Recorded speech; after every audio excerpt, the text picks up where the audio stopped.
여러분 안녕하세요. 오늘은 분석 변수 처리에 대해서 알아보도록 하겠습니다. 자, 분석 변수. 자, 데이터를 이제 처리를 할 때 어떤 변수를 분석하고 거기에 따라서 이 데이터들이 회계에 관련된 거냐 아니면 상관계수 이런 것들을 통해서 뭐 전진 선택법이나 후진 소거법 그리고 유의성 검증 그리고 과적합 이런 것들을 통해서 데이터를 정제를 하는 그런 과정이 되겠는데요. 자, 먼저 자 우리가 변수를 하나 선택을 해주죠. 자, 펜을 하나 좀 준비를 하겠습니다. 자, 변수를 먼저 선택을 합니다. 다들 아시다시피. 자, 우리가 통계적 분석 결과 신뢰성을 얻기 위해서 기본적으로 데이터와 이를 특징 짓는 변수가 당연히 많으면 좋습니다. 데이터라는 게 항상 많으면, 어떤 그 신뢰성이 높아지게 되죠. 특징을 많이 잡을 수 있으니까. 하지만 분석 모형을 구성하는데 지속적으로 필요 이상의 많은 데이터를 요구할 수가 있어요. 자, 그래서 이제 변수를 선택하는 것도 어떤 전략이 필요하다는 거죠. 그래서 희귀 분석의 사례를 들어보면은 회귀라는 게 뭐죠? 예측을 하는 거죠. 예측. 그래서 어떤 걸 예측을 하는데 그래서 회귀는 변수 x와 y의 관계를 함수식으로 설명하는 통계적인 방법. 예를 들어서 y는 뭐 ax 플러스 b다. 자, 이런 형태를 주어지는 게 바로 회귀죠. 자, 이때 y 값을 알아내는 게 바로 회귀가 되겠습니다. 자, 그래서 회귀 모형에 의해서 분석을 할 경우에는 최종 결과를 도출해내기 위해서 사용되는 변수가 독립 변수가 m개라는 거죠. 그리고 이를 통해서 얻어지는 설명력이 R제곱, R제곱 89%라고 했을 때, 자, 보통 이제 89%는 0.89라고 표현하고요. 자, 이 정도는 굉장히 설명력이 있는 어, 그 회귀성을 갖고 있다고 얘기할 수 있겠죠. 자, 그리고 n보다 작은 n개만을 사용 시 동일한 설명력이 나온다면 변수의 효율적 선택의 필요성이 증가한다라고 되어 있습니다. 자, 그래서 변수별 모형을 보면 전체 모형이 있고요. 축소 모형, 그리고 영 모형이 있습니다. 자, 각각에 대해서 한 번씩 읽어보세요. 자, 그래서 이 파트에서는 변수를 분석해서 어떻게 처리할 것인지에 대해서 전반적인 흐름을 알고 가시면 좋고요. 자, 그래서 전체 모형은 모든 독립 변수를 사용한 모형. 그러니까 전체니까 풀이죠. 풀이기 때문에 모든 독립 변수를 사용한다는 거고요. 자, 축소, 리듀스 좀 줄이는 거죠.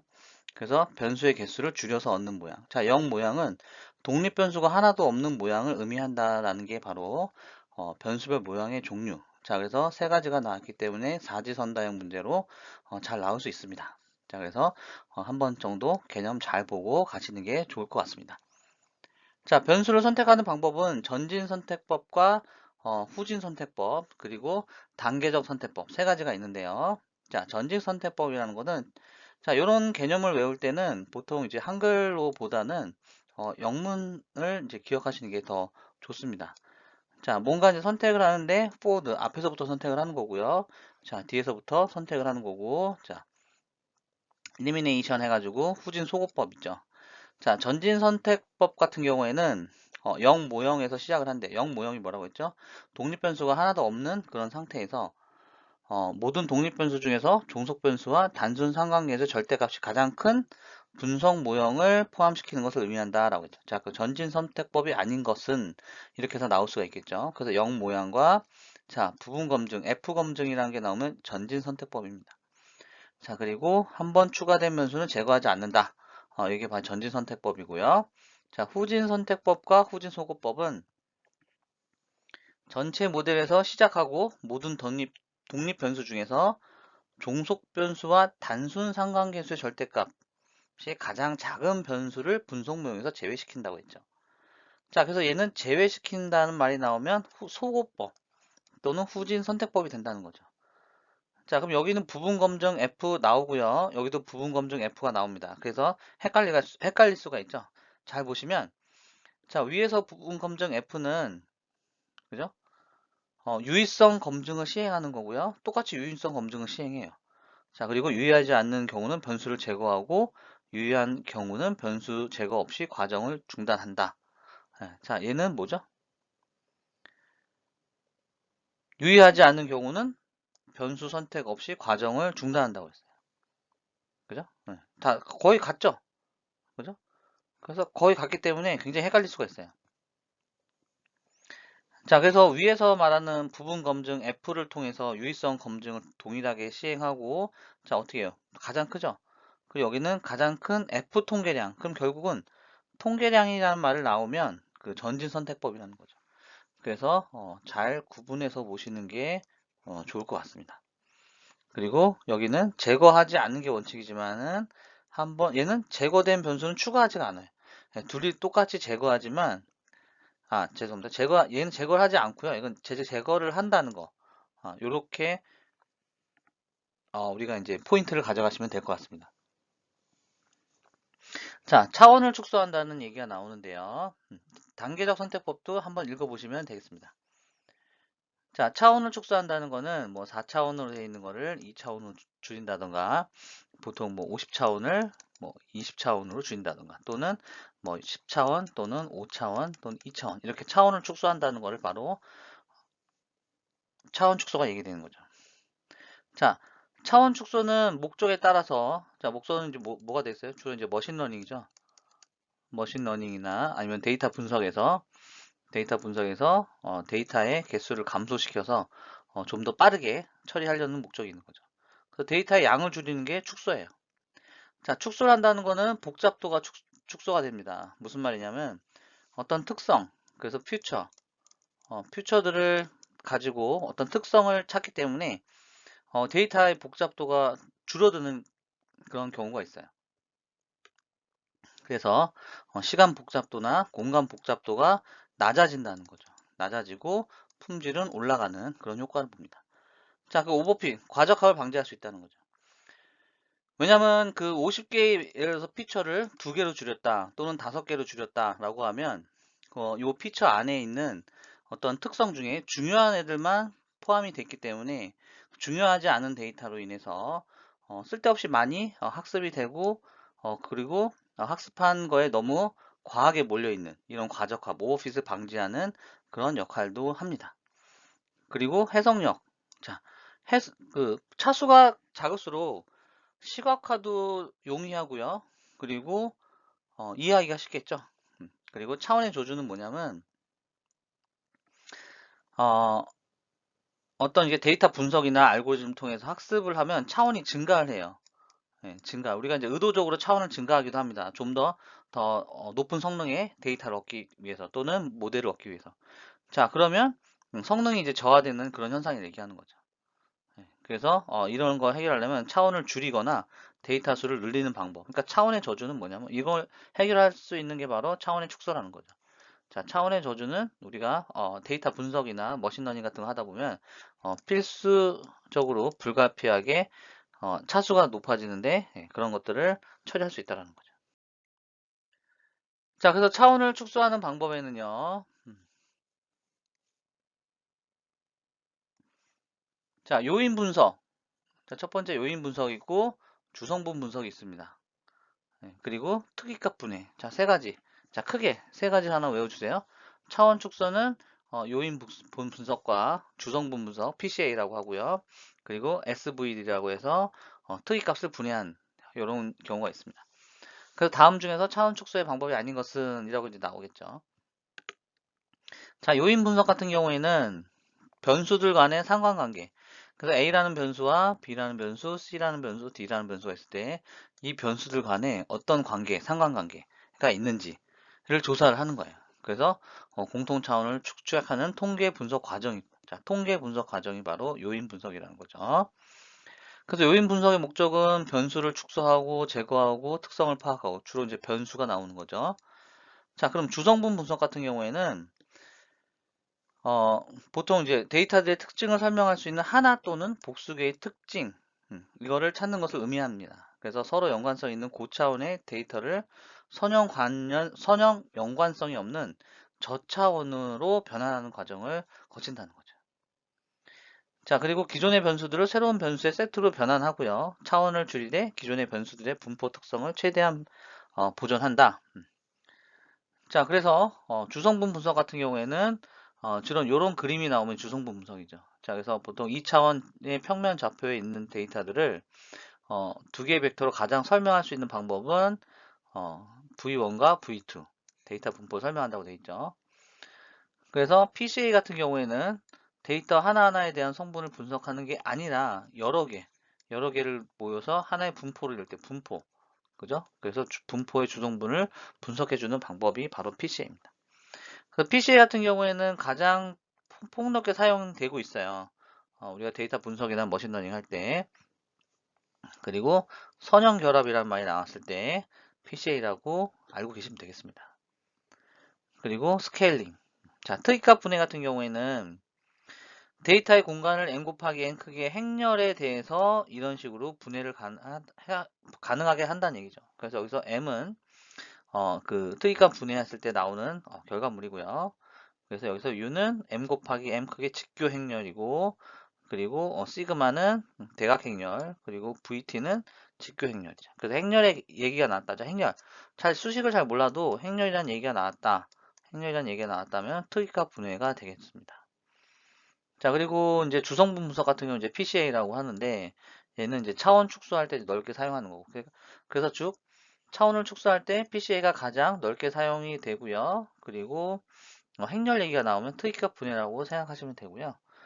그리고 요인 분석 같은 경우에는 상관관계, 어떤 상관관계라는 키워드가 나오면 요인 분석이라고 생각하시면 되겠습니다. 자, 그리고 직교 행렬 같은 경우에는 행렬의 열 벡터가 독립이라는 의미가 되기 때문에 뭐 이렇게 직교 행렬이면 뭐 여기서는 단위 행렬이고 역행렬. 자, 그래서 직교 행렬 말고 저 대각 행렬. 자, 대각 행렬도 나오죠. 자, 행렬의 대각 성분을 제외한 나머지 행렬의 원소의 값이 모두 0인 행렬. 그래서 행렬이 있으면 대각 성분을 제외하고 나머지 전부 다 0이라는 거죠. 이런 게 바로 대각 행렬이라고 합니다. 자, 그래서 특이값 분해 차원 축소의 원리 같은 경우에는 수학적인 원리하고 그 데이터 응용 측면에서 볼 때, 자, SVD 행렬을 여러 개의 행렬 M과 동일한 크기를 가는 행렬을 분해한다는 거죠. 그래서 매트릭스에서 대각성분의 크기에 결정된다는 거죠.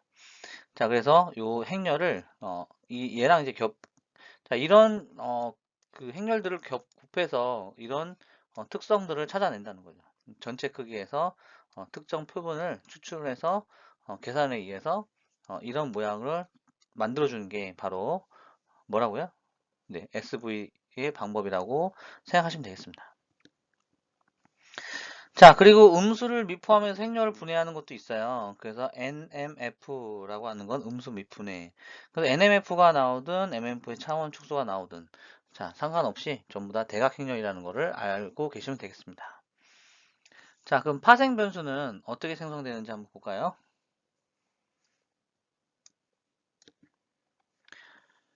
자, 데이터를 분석할 때 주어진 원데이터를 그대로 활용하는 경우는 거의 없습니다. 그래서 분석 목표에 적합하게 계속해서 데이터 형태를 이제 수정 보완할 때는 여러 가지 이제 기법이 있겠죠.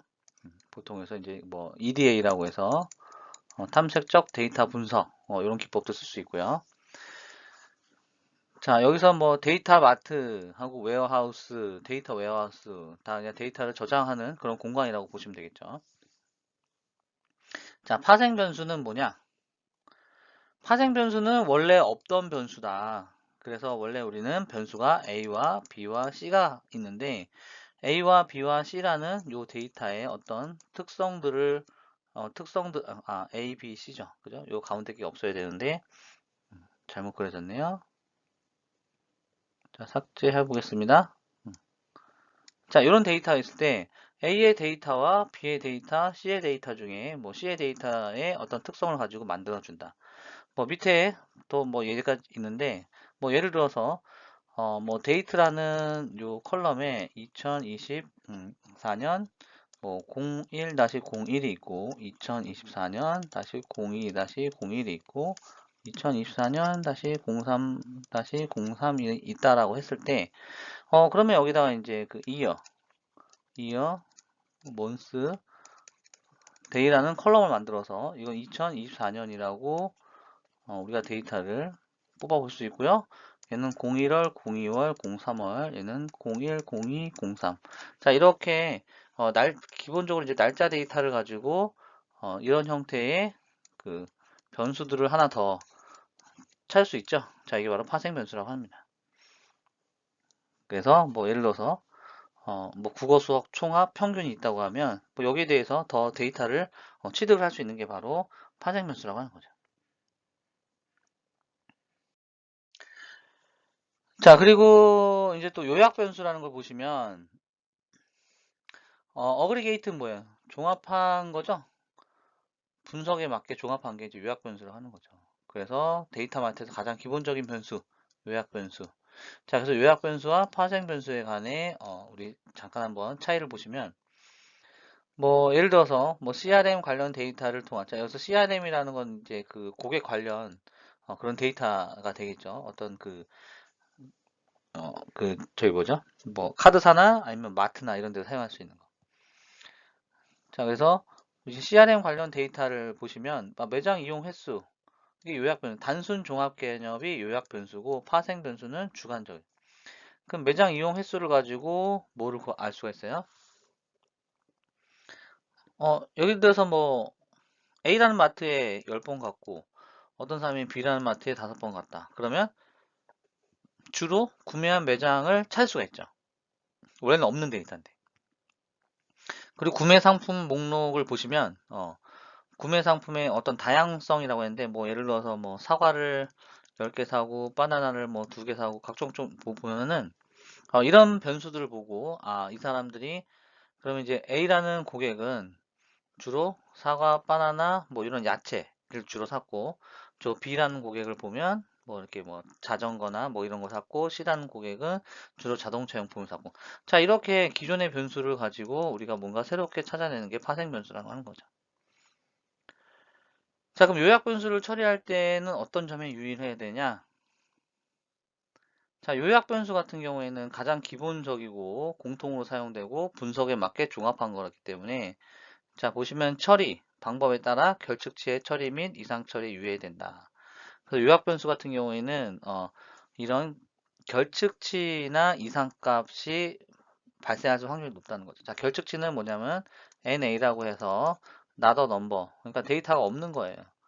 그러니까 보통 이제 데이터 이렇게 쌓이게 되면 여기 뭐 10, 20, 근데 여기 NA 없어요.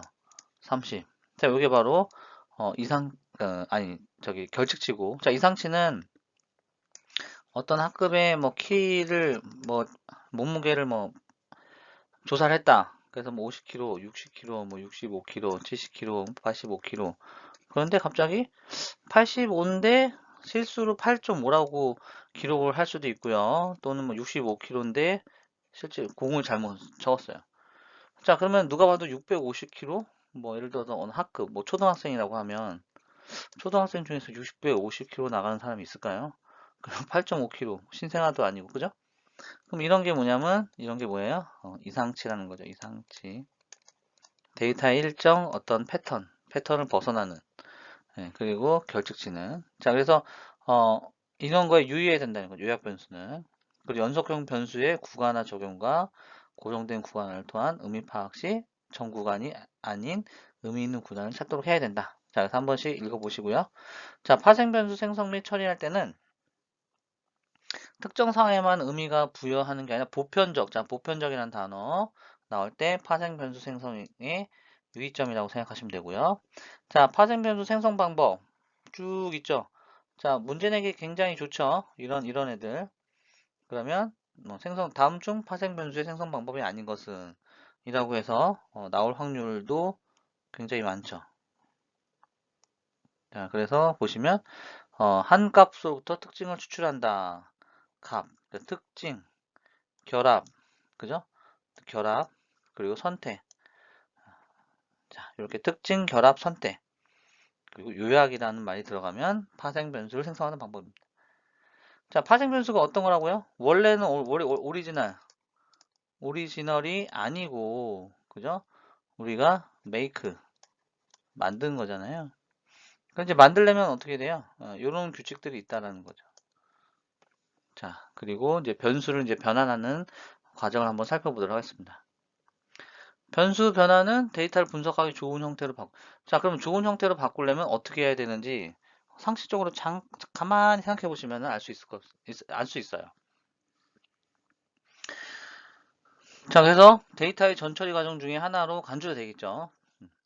자, 변수를 변환한다는 건 범주형 변환, 정규화가 있습니다. 자, 범주형 변환이라는 거는 뭐 예를 들어죠. 뭐 우리가 뭐 히스토그램은 여러분 다 아시죠? 히스토그램 같은 거 보면 범주형 변환을 이해할 수가 있는 거죠. 예를 들어서 A라는 학급에 뭐 나이는 똑같겠죠. 뭐 키를 조사를 했다라고 하면 보통 키라는 데이터는 어떻게 나와요? 뭐 165cm, 170cm, 172cm, 173cm 막 이렇게 연속적인 데이터죠. 그럼 이 데이터를 우리가 히스토그램 같은 걸로 그리면 어떻게 되죠? 뭐 이런 식으로 뭐 그려지는 거 많이 봤잖아요. 그래서 뭐 여기는 어떻게 돼요? 얼마부터 얼마까지, 얼마부터 얼마까지, 얼마부터 얼마까지의 구간의 값은 얼마다. 자, 이렇게 우리가 범위에 따라서 데이터의 분포를 알 수 있잖아요.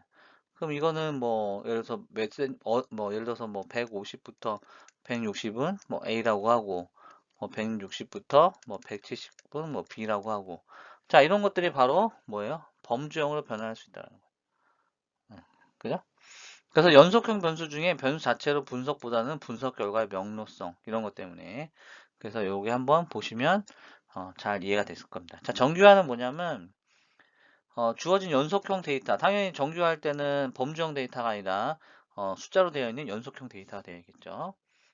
자, 그래서 어, 이런 정규화라는 거는 스케일의 차이가 심하게 나는 경우 자, 스케일이 뭐예요? 스케일이 자, 스케일 잘 생각이 안 나면 단위라고 생각하시면 돼요. 단위를 맞춰준다. 예를 들어서 음, 뭐, 뭐 키는 160cm라고 하고 몸무게는 뭐 120, 아니 뭐 120은 좀 너무 그거네요. 예. 뭐 예를 들어서 뭐 40kg다. 그러면 얘는 센티미터고 킬로그램이면은 다르죠.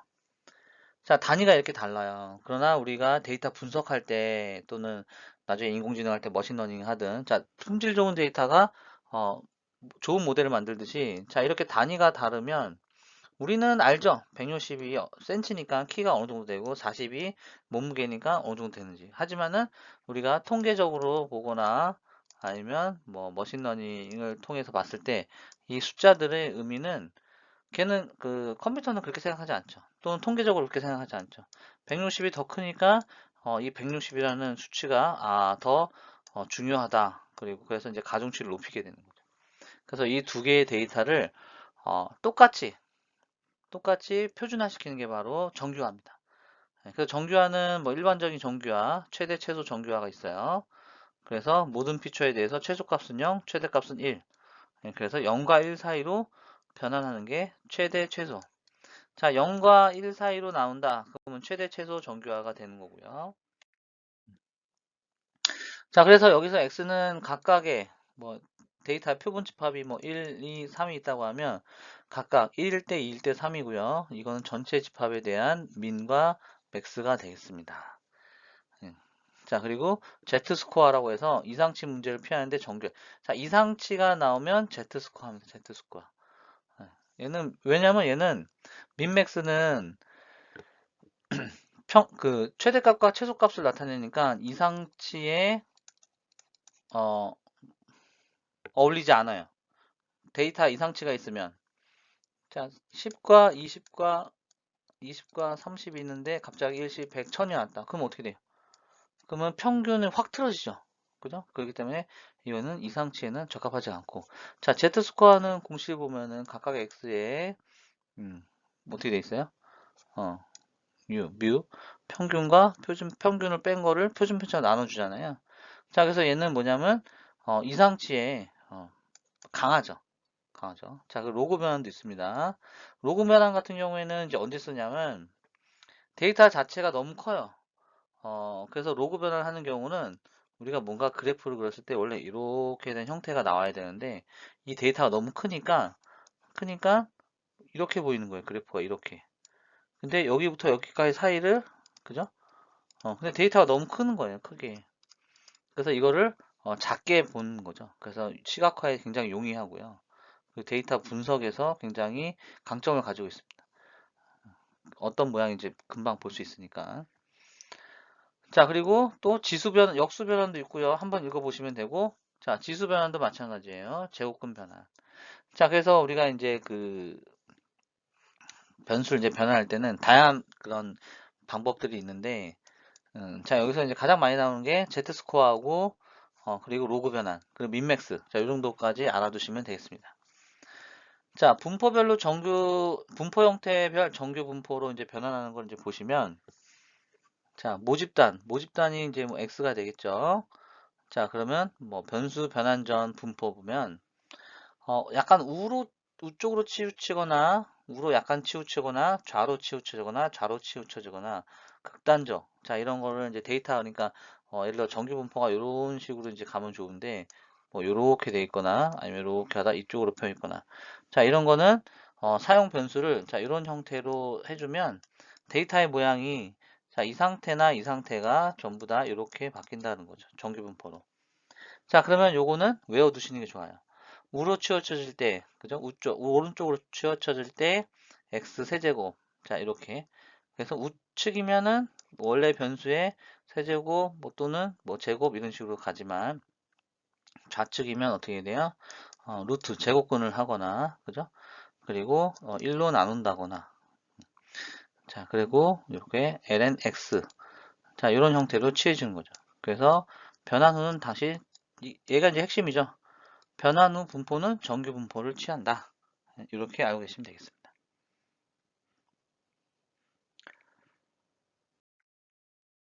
자, 그리고 박스 코스가 있는데요. 자, 데이터의 변환을 통해 정규 분포에 가깝게 만들어서 뭐 모델을 한다.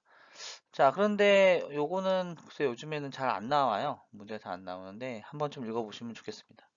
왜냐면 이게 그 시험 문제에 많이 나오는 애들은 실제 우리가 산업 현장에서 많이 쓰이는 그런 개념들을 위주로 많이 나오는 경향들이 있어서 정규 분포에 가깝게 만들어 통계 그 정규 분포에 가깝게 만드는 방법 다양하게 있는데, 자, 요거는 한번 읽어보세요. 이렇게 빈도는 많이 차지하지 않기 때문에, 그냥 알고 넘어가시면 될 것 같습니다. 자, 그래서 불균형 데이터 처리 중요하죠.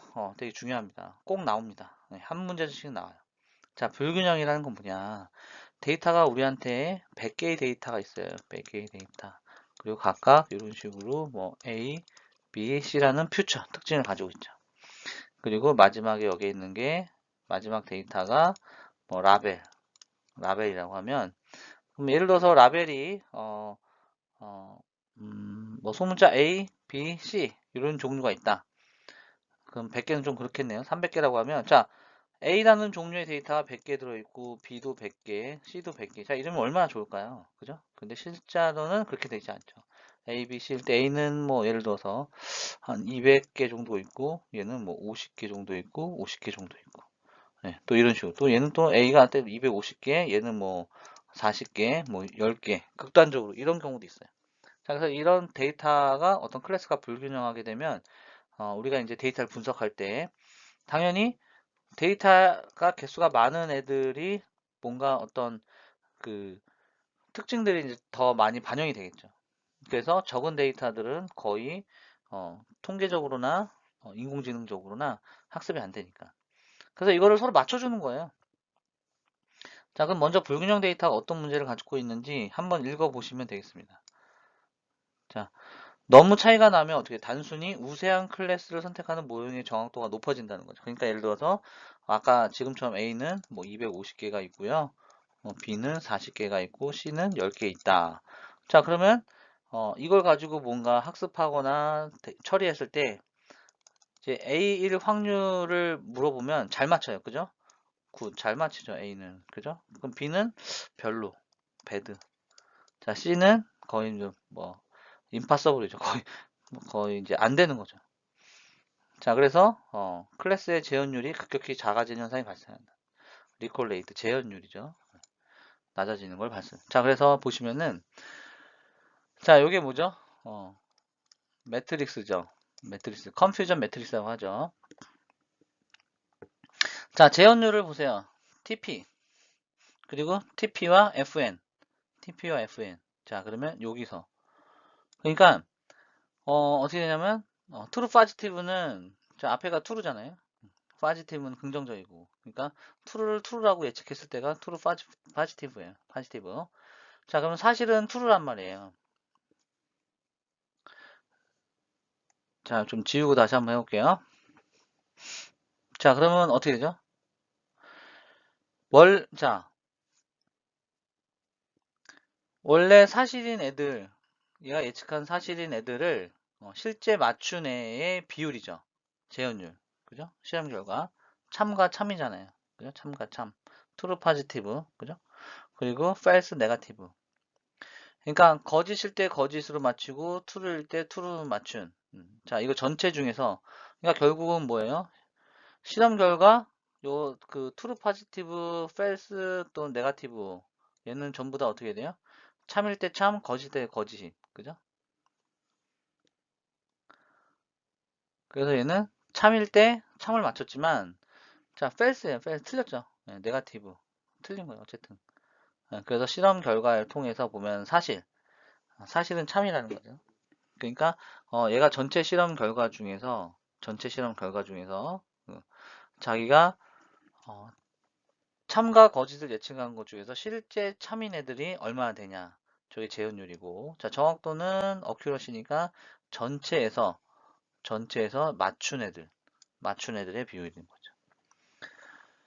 자, 그래서 데이터 불균형을 처리하는 방법은 가중치 균형 방법이 있고요. 그리고 언더 샘플링과 오버 샘플링이 있습니다.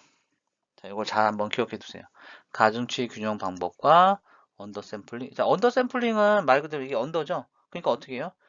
작은 거 기준으로 얘를 낮추는 거고요. 오버 샘플링은 큰 거 기준으로 얘를 데이터를 증가시키는 거예요. 물론 이게 줄이고 증가할 때는 다양한 그 통계적인 기법과 머신러닝 기법이 적용이 되지만 자, 이렇게 데이터를 맞춰준다는 거죠. 자, 그래서 이제 언더 샘플링과 오버 샘플링 한 번씩 알아보시고요. 자, 인코딩은 뭐죠? 자, 인코딩은 범주형 데이터를 수치형으로 변하는 겁니다. 자, 그래서 그 인코딩은 간단하게 말씀을 드리면 우리가 라벨 인코딩이 있고요. 그리고 원핫이라는 애가 있는데 자, 레이블 인코딩, 라벨, 원핫. 자, 타겟 인코딩 거의 나오지 않습니다. 이거는 그냥 한번 좀 보시면 되는데 대부분 레이블과 인코딩 원핫이 되는 거예요. 자, 레이블 같은 경우에는 그냥 범주형 데이터 중에서 순위가 있거나 크기가 있는 경우에는 레이블 인코딩 합니다. 예를 들어서 옷의 크기. 자, 옷의 크기는 얘가 더 크고 중간 작다 나눌 수 있잖아요. 그죠? 이렇게 표현할 수 있잖아요. 그럼 얘들은 뭐 1, 2, 3 이런 식으로 표현합니다. 왜냐면 그래야 데이터가 순서가 있기 때문에 순서가 있기 때문에 누가 큰지 작은지 알 수 있어요. 자, 원핫은 어떻게 해요? 사과, 바나나, 딸기 전혀 관련 없죠. 사과가 더 크다, 바나나가 더 크다 이런 거 아니잖아요. 자, 그러면 어떻게 되냐면 둘이 1, 2, 3 이렇게 해버리면 사과, 바나나, 딸기 사이에 얘는 좀 적고 중간 크기 자, 이렇게 높낮이를 설정해 버리니까 안 돼서 얘들은 사과, 바나나, 딸기면 종류가 세 가지잖아요. 그럼 이렇게 표시를 한 다음에 자, 사과는 여기가 1 그리고 바나나는 여기가 1 그리고 딸기는 여기가 1 자, 이런 식으로 우리가 데이터를 컬럼을 그럼 3개를 만들어서 표현해 주는 게 바로 원핫입니다. 자, 이렇게 해서 우리가 이제 시험에 나올 만한 것들을 이론적으로 살펴봤는데요. 좀 더 이해가 안 되시는 분들은 다시 한번 교재를 가지고 한 번씩 쭉 훑어보시고 전반적으로 그 흐름을 공부하실 때 흐름을 파악하는 게 중요하기 때문에 이쪽 파트에서 어떤 부분이 중요한지 먼저 목차를 보고 한번 흐름을 보신 다음에 그리고 잘 이해가 안 되는 부분은 상세하게 보시면 되겠습니다. 이렇게 다 되시면 이제 기출 문제를 풀어주시면 되겠죠. 자, 여기까지 하고 마무리 짓도록 하겠습니다. 고생하셨습니다.